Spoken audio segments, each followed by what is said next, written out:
Ayan, okay. Alam mo, maraming ang ano. Actually, wala na raw to sa showbiz eh. Okay. Itong dating aktor na to. Pero marami ang nagulat ng magpakita siya ng kanyang private part. Ang bongga. Naloka ka? Alam mo ba kung sino siya? Sino? Nakita mo ba? Inuna sa akin ni Bix Almacen. Sino? Pinadala sa Ano akin. pangalan? Blind item niya sa Abante. Eh, di ba blind item to? Tinatanong mo talaga ako kung anong pangalan. Nakakaloka ka. O, kasi hindi ko nga alam kung ano eh, kung very open ba itong siya sa bagay na to. Pero yun nga, nagpakita siya Nagbabalik? Hindi, dating actor daw to. Yun ang sabi sa akin ni Bix ha. So, I'm not really sure. Di ba?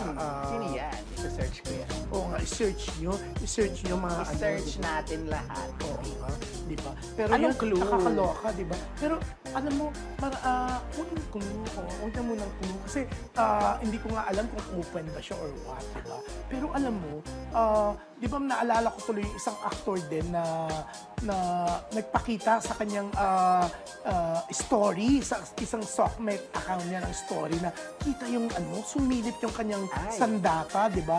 Pero sabi niya, dinilit niya kaagad, nagkamali lang daw siya, hindi raw talaga niya pinost. Ito, naniniwala ka ba doon sa, di ba?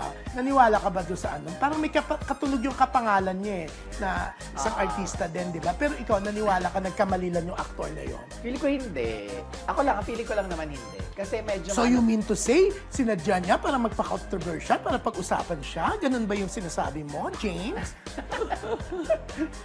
Hindi ko naman sure kung tama yung tinutukoy din natin, pero feeling ko hindi. Kasi mahilig din siya mag-thirst trap eh. Kung yun man yun. Kung siya man yun. Kasi di ba may mga nasa Sexy jacuzzi talaga, siya, sa oo. pool, di ba? Oo, tama Parang kayo. may something, di ba?